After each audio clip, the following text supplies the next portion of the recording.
Hello tout le monde, je vous retrouve dans une nouvelle vidéo consacrée au spiritisme comme vous l'avez vu dans le titre tout simplement. En fait ça fait pas mal de fois où je vois des statuts ou même des vidéos qui parlent sur le spiritisme et qui sont juste remplies de conneries. Et donc j'avais envie de dire mon point de vue. Donc en fait j'entends souvent, très souvent dire faut jamais faire du spiritisme, c'est très mal, faut pas jouer avec les esprits, faut pas jouer avec les morts, c'est très dangereux de faire ça, machin et tout. C'est faux, c'est entièrement faux. Ça m'énerve vraiment quand j'entends ça parce que si faire du spiritisme c'est dangereux, alors parler avec une entité c'est dangereux aussi en fait. Le spiritisme pour moi c'est un support, c'est un moyen de communication, tout comme une médium va être un moyen de communication entre guillemets. Elle va permettre d'établir un lien et de faire passer des messages, tout comme une planche de Ouija par exemple. Et je ne vois absolument pas la différence entre le fait d'utiliser quelque chose pour communiquer fait que ce serait plus dangereux qu'une autre. Non, je suis pas d'accord. Évidemment, il y a des règles à respecter et des précautions à prendre car ce n'est pas un jeu. Ça, on est d'accord, c'est pas un jeu. Et quand je vois par exemple aux États-Unis qu'il y a des jeux Ouija qui circulent dans les magasins de jouets, ça me fait juste rire. Je trouve ça bof quoi, c'est moyen, vraiment moyen. Parce que c'est pas un jeu justement. Après, ce qu'il faut savoir c'est que tout le monde, n'importe qui, monsieur tout le monde ou madame tout le monde peut faire une séance de spiritisme à condition de respecter quelques règles élémentaires, à savoir la première, le respect. C'est très important. Si tu commences à faire une séance de spiritisme avec des potes pour te marrer, ça va pas aller. Ça va pas aller dans le sens où tu vas te montrer moins attentif, voire moqueur dans certaines situations. Moi j'ai eu tout un tas de personnes différentes avec moi à ma table, hein. J'en ai fait très régulièrement des séances de spiritisme qui se sont dépassées plus ou moins différemment les unes des autres. Et il y a vraiment deux types de personnes. Il y a les personnes qui y croient dur comme fer et qui sont juste hyper flippées. Donc ça va être la personne à fleur de peau qui va entendre une mouche passée qui va sursauter et tout, donc c'est pas non plus terrible d'être trop tendu. Mais bon, je préfère à la limite une personne un peu tendue qu'une personne qui arrive, ouais vas-y, allez, alors, ils sont où les petits malins en train de faire les kékés, ça m'insupporte et ça m'est arrivé également en séance. En l'occurrence, le conjoint d'une jeune fille avec qui on faisait une séance, qui est arrivée un peu à la wall again, le mec décontracté, je me fous de tout le monde, c'est de la connerie votre truc, j'en ai rien à battre, mais je veux quand même le faire. Donc ça s'est bien passé, cette séance. Bon, moi il m'a énervé, je lui ai dit de se calmer, mais ce garçon a eu des messages qui ne lui ont pas plu du tout sur sa petite amie, et ça a été un petit peu... Voilà, ça s'est bien passé dans le sens où personne n'a eu de choses négatives physiques, voilà. Parce que souvent les gens ont peur de se faire agresser, de se faire frapper, de se faire toucher, de mourir aussi, hein.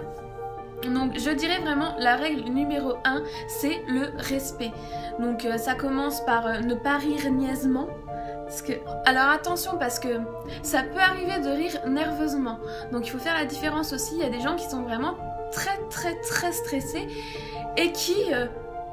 comme ça, en plein silence, tu vois, vont se mettre à rire et vont être encore plus flippées de rire parce qu'elles se disent oh là là mon dieu, je suis en train de rire, faut pas que je rigole, c'est un truc sérieux, oh ça va me porter la poisse, machin et tout, et du coup ça monte dans les tours et c'est pas gérable. Donc moi, je vais vous dire aujourd'hui comment bien faire une séance correctement. Donc règle numéro 1, le respect et bien vous entourer, c'est-à-dire bien choisir avec qui vous allez faire une séance parce que ça va vraiment jouer sur la séance, hein, les personnes qui seront présentes. Il se peut qu'on vous demande durant la séance de faire sortir telle ou telle personne pour X raisons. Les entités sont comme nous, il y a des gens avec qui ça ne passera pas dès le début, dès la première... Des fois tu te retrouves avec des personnes en soirée par exemple, tu dis oh non, elle ça passera jamais, c'est chimique. Vous vibrez différemment, les vibrations que cette personne émane font que tu ne la ressens pas, ça te gêne, voilà. Les entités, c'est exactement pareil. Ils ont des vibrations plus ou moins agréables avec diverses personnes.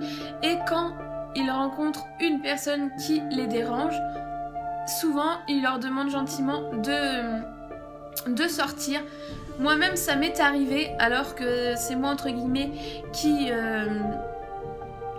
faisait un peu le déroulement de la séance. On m'a demandé de sortir. Chose que j'ai faite et j'ai réintégré la séance quelques minutes après quoi. Donc ça peut vraiment arriver et c'est très important d'écouter quand on nous dit quelque chose.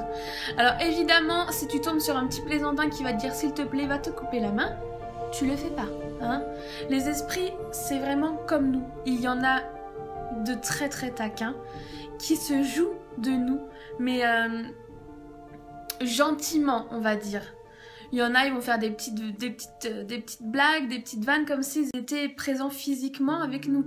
Et ça, il faut vraiment réussir à faire la différence parce que c'est pas la peine de paniquer. Je veux dire, quand ton pote te fait une blague, tu vas pas paniquer, tu vas rire. Et bah là, c'est pareil. Mais le fait de ne pas voir physiquement la personne avec qui on parle, enfin l'âme avec qui on parle, ça peut créer des tensions chez certaines personnes. Donc il y a les gens qui sont très stressés, les gens qui rigolent, et après il y a les gens qui sont là, mais eux, en fait, ils ne servent que d'énergie. C'est-à-dire les gens qui vont se faire pomper direct. Il faut savoir que pour faire une séance de spiritisme, on a besoin d'un certain flux, d'une certaine énergie, et en fait la connexion se fait plus facilement en faisant des échanges d'énergie, c'est-à-dire que l'entité qui vient à nous va devoir prendre de l'énergie quelque part. Donc très souvent c'est le maître de cérémonie qui se fait pomper, donc c'est souvent moi, mais donc j'ai l'habitude donc ça va, mais quand c'est une personne qui est déjà très stressée, à fleur de peau et qui en plus se fait pomper, ça fait souvent des crises de larmes, des gens qui se sentent pas bien, des malaises, voilà. C'est quelque chose qui arrive quand même fréquemment et qui n'est pas grave en soi, mais qu'il faut connaître pour éviter de se faire peur également. Alors, comment ça se déroule une séance? Alors, moi personnellement, je reçois les gens à mon domicile ou chez eux, ça dépend des situations. J'ai fait des séances à l'extérieur comme à la maison. Et quand je reçois à la maison, j'essaye de parler un petit peu avec chaque personne, d'avoir un petit temps avec chaque personne avant la séance, afin de capter un peu leurs vibrations, leurs attentes et leurs craintes aussi, parce que c'est important de savoir si telle et telle personne se sent plus ou moins bien avec la séance. C'est des personnes avec lesquelles je vais avoir plus un œil attentif en fait durant la séance, parce que je suis tellement prise dans le truc que si je sais pas que par exemple une jeune fille est fragile, je vais pas forcément prêter très attention à cette personne, alors que si je le sais à l'avance, je vais quand même essayer d'avoir un œil dessus. Donc j'essaye de discuter avec toutes les personnes. Avant la séance, je donne toutes les règles, les consignes à respecter pour que vraiment chacun les ait lues chez soi et les ait assimilées, parce que c'est très important et ça m'énerve de répéter 50 fois, même si avant une séance, je répète automatiquement ce qu'il ne faut pas faire. Donc, à vrai dire, il n'y a pas des tonnes et des tonnes et des tonnes de règles, hein. Le respect, s'il y a une seule règle que vous devriez retenir, c'est vraiment le respect. Voilà, je veux dire, les entités, ils ont besoin, comme je l'ai dit déjà, d'une certaine énergie pour venir communiquer avec nous.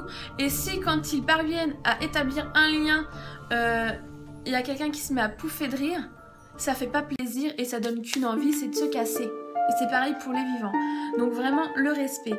Une fois que j'ai parlé avec tout le monde, qu'on est tous autour d'une table et qu'on est posé, je demande à tout le monde vraiment de se tenir les mains et d'avoir un petit temps de calme, vraiment pour se recentrer, se connecter avec soi-même et avec les autres, et pour dédramatiser le truc, parce qu'il y a vraiment beaucoup de gens qui stressent. Donc on prend un petit temps calme et posé, donc ça peut durer 1 minute comme 10 minutes, ça dépend vraiment des personnes qui seront là. Donc il y a 2 façons, il y a 2 supports différents que je peux utiliser. Donc déjà le premier, le plus connu, ça va être la planche de Ouija. Hein. Donc là c'est une petite planche que j'ai eue dans un coffret. Donc elle se compose d'un au revoir, de chiffres de 1 à 9 avec un 0, des lettres de l'alphabet et d'un oui et non. Alors on l'utilise avec une flèche, enfin une pointe, hein, comme ceci, que l'on place et que voilà, tous les participants ont un doigt dessus et ça se déplace plus ou moins sur les lettres ou les chiffres, voilà. Ce qui nous donne des messages, des phrases ou des dates, ça dépend. Donc quand on commence une séance, on demande toujours si l'esprit est là. C'est un peu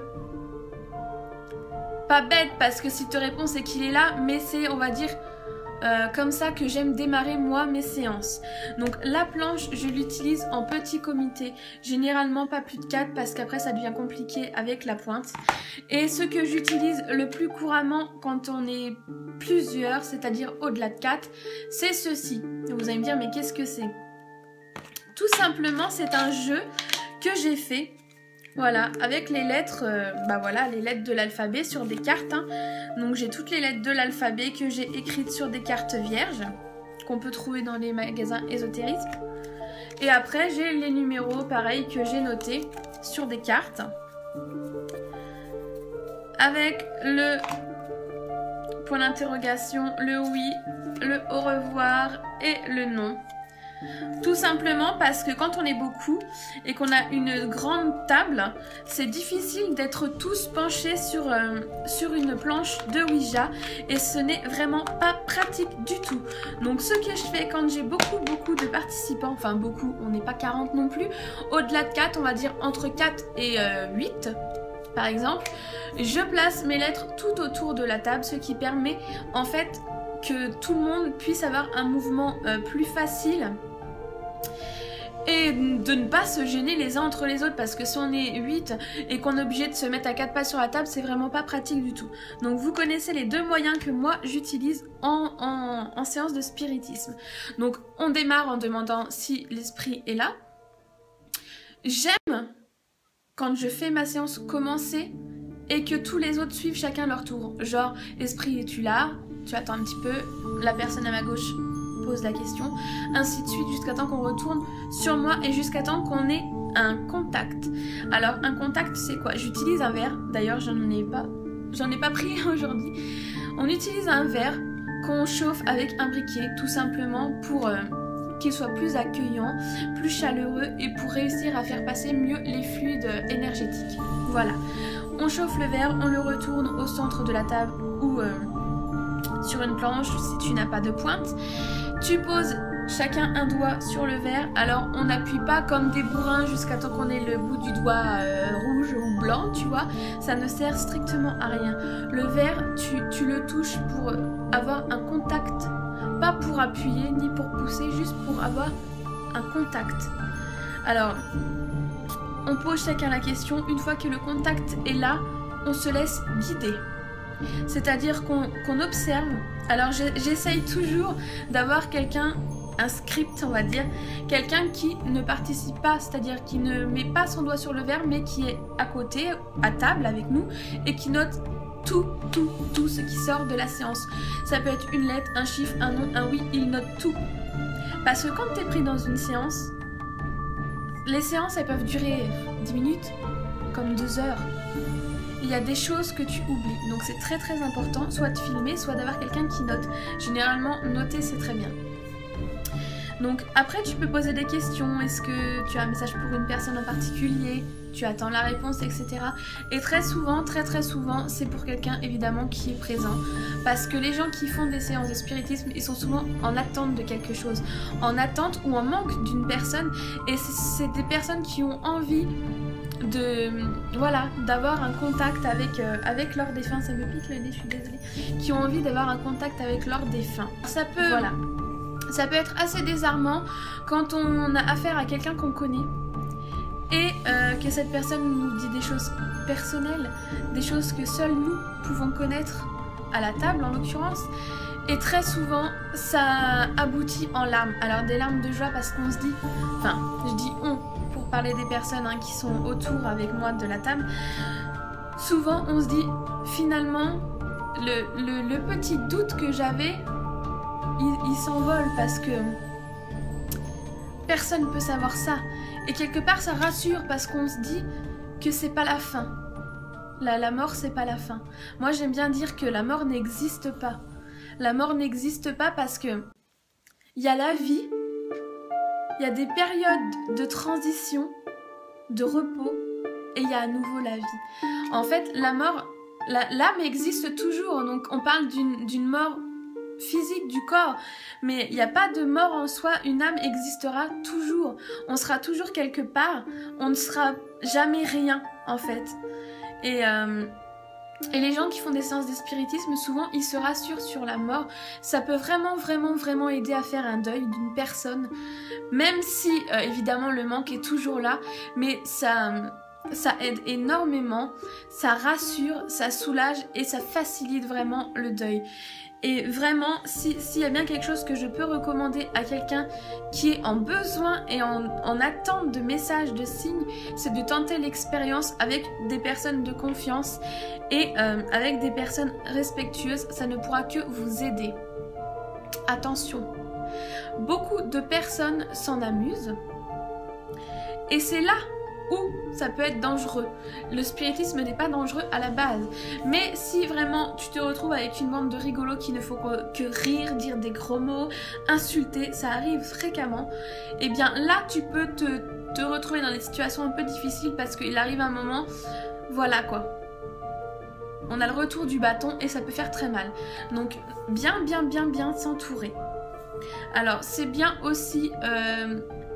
après une séance, personnellement, je nettoie, que ce soit la maison ou les personnes qui étaient présentes, je les nettoie avec de la sauge. Alors, qu'est-ce que ça veut dire? Non, je les mets pas dans un bain de sauge, évidemment. Je prends un coquillage, un cendrier, un récipient dans lequel je mets des feuilles de sauge que je brûle et que je ventile avec une plume dans ma maison et autour des personnes pour vraiment les nettoyer de tout ce qui pourrait être resté accroché ou résiduel, que ce soit énergie ou entité résiduelle, ça peut arriver. Ça peut arriver qu'on se fasse suivre, hein. Donc je nettoie systématiquement avant pour être sûre que les gens qui viennent ne se retrouvent pas avec une entité à la maison. C'est pas le but. Le but c'est de faciliter les messages, faciliter le revoir. Le but c'est pas de rattacher une entité à soi et de l'empêcher de s'élever, bien au contraire. Ça aide à débloquer les choses qui pourraient être restées en attente, quoi. Tout simplement. Donc une séance, ça se passe comme ça. Une fois que la séance est terminée, soit on n'a plus de contact, soit l'entité n'a plus rien à dire et il est temps de se dire au revoir. La séance va se terminer. Donc très important, on remercie toujours les entités. Qu'on les connaisse ou pas, ils ont fait le chemin jusqu'à nous. C'est très difficile pour elles de communiquer durant ces séances parce que il y a tellement d'attentes de notre côté que voilà, c'est pas évident. Il y a beaucoup d'énergie qui se mélange entre la peur, l'appréhension, l'attente, la déception pour certains qui attendaient des messages qu'ils n'ont pas eu. Ça peut arriver aussi. Et faut pas oublier qu'on n'est pas sur le même plan. Donc faut réussir à s'aligner. Faut réussir à s'aligner et ça demande de l'énergie. Il faut savoir aussi que les entités ont leur vie là-haut, ont leurs occupations et qu'ils ne sont pas toujours disponibles quand nous le sommes. Donc c'est un peu difficile à comprendre pour certains, mais vraiment, les entités ne sont pas là à nous attendre, ils ont leur activité aussi. Alors après, il y a ceux qui sont bloqués, qui eux, effectivement, attendent, mais très souvent, les entités que nous, on attend, ils sont morts depuis plusieurs temps et eux ont réussi à s'élever, donc c'est encore différent. Après... Voilà, toujours être très poli, dire remercier et dire au revoir. Le au revoir, il est vraiment très symbolique, il symbolise tout simplement la fin de quelque chose. Quand on dit au revoir, c'est vraiment dire, faire comprendre que c'est fini, qu'on arrête là. Et qu'est-ce qu'il faut faire après la séance de spiritisme? Il faut que tous les participants soufflent dans le verre. Alors moi, c'est toujours ce que je fais. Je demande à tout le monde de souffler dans le verre. Et à la fin, on casse le verre pour vraiment symboliser la fin. Voilà, la cassure, la fin de quelque chose.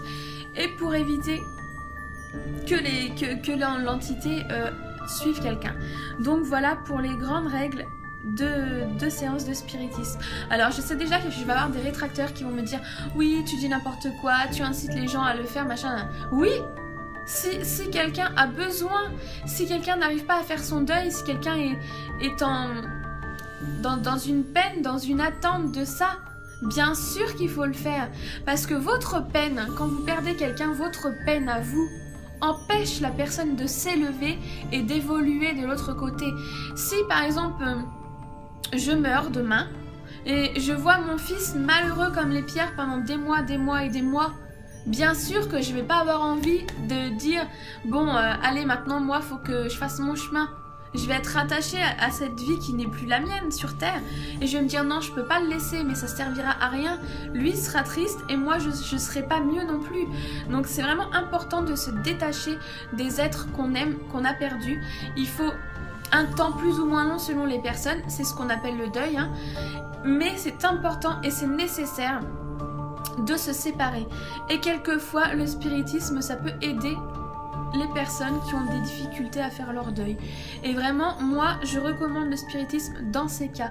Vraiment, dans les cas des personnes qui ont du mal à faire leur deuil ou dans le cas de personnes qui ont vraiment une profonde tristesse parce qu'ils ont envie de dire quelque chose de précis à un défunt ou parce qu'ils sentent que voilà, il y a un besoin physique de dire faut que je lui parle une dernière fois. Et bien dans ces cas, effectivement, je le recommande, mais en toute prudence. Voilà. Je ne suis pas novice en la matière, c'est-à-dire que j'ai plusieurs années derrière moi. J'ai débuté le spiritisme, j'avais 14 ans. Donc j'en ai 31, hein. J'ai débuté le spiritisme à 14 ans, autant vous dire que j'ai débuté en faisant du gros n'importe quoi, on va pas se mentir. Je faisais n'importe comment, n'importe où, avec n'importe qui, et il m'arrivait pas mal de bricoles. Donc au fur et à mesure des années, tu apprends de tes conneries et tu sais où tu fais des bêtises et tu t'améliores. Je pense qu'à mon âge, j'ai acquérir une certaine expérience et que je peux vous en parler sans vous induire en erreur ou sans vous dire de bêtises qui pourront vous mettre en danger, pas du tout. Donc je vous invite, si vous avez des questions, par exemple, oui voilà, on pourrait faire une fac aux questions, à me mettre toutes vos questions en commentaire et je me ferai un plaisir d'y répondre sur ce sujet ou sur tout autre sujet, hein. Vous avez mon adresse mail, vous pouvez m'envoyer un mail et me parler, il n'y a aucun souci, je suis très ouverte à la discussion. Après même ceux qui ne sont pas d'accord avec moi, je les invite au dialogue parce que je pense que voilà, la vie de chacun peut être très très intéressant et c'est qu'en partageant et en échangeant nos idées qu'on peut avancer et faire bouger les choses. Voilà, en attendant, je vous fais d'énormes bisous et je vous dis à très bientôt pour de nouvelles vidéos.